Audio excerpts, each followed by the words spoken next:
ማረሚያ ቤት ያሉ ሕፃናት በፖሊስ እጀባ ትምህርታቸውን እንዲከታተሉ እንደሚደረግ ተገለጸ።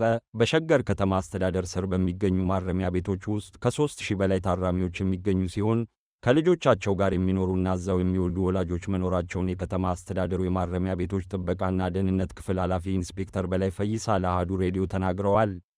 ሕፃናቱ ወንጀል ባይኖርባቸውም ከወላጆቻቸው መለየት ስለማይችሉ ብቻ አብረው እንዲኖሩ ይደረጋል ያሉት ኃላፊው በፖሊስ እጀባ ትምህርታቸውን እንዲከታተሉ እንደሚደረግ ተናግረዋል። ከመዋለ ሕፃናት ጀምሮ ትምህርቱ እንደሚሰጥ የገለጹም ሲሆን የአጋር አካላት ትብብር እንደሚያስፈልግም ጠቁመዋል።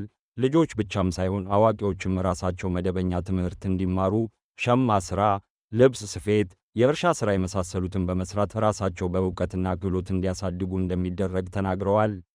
በኢትዮጵያ ከወላጆቻቸው ጋር በማረሚያ ቤት የሚኖሩ ሕፃናት ለምን ያህል ጊዜ አብረው መቆየት ይችላሉ የሚለውን የሚደነግግ ሕግ ቢኖርም አብዛኞቹ ማረሚያ ቤቶች ውስጥ የሚገቡ ወላጆች ሕፃናቱን ተቀብሎ የሚያሳድግላቸው በማጣታቸው ልጆቹ አድገውም ከወላጆቻቸው ጋር በማረሚያ ቤቶች ውስጥ የሚቆዩበት ሁኔታ መኖሩን አሃዱ ከዚህ ቀደም መዘገቡ የሚታወስ ነው።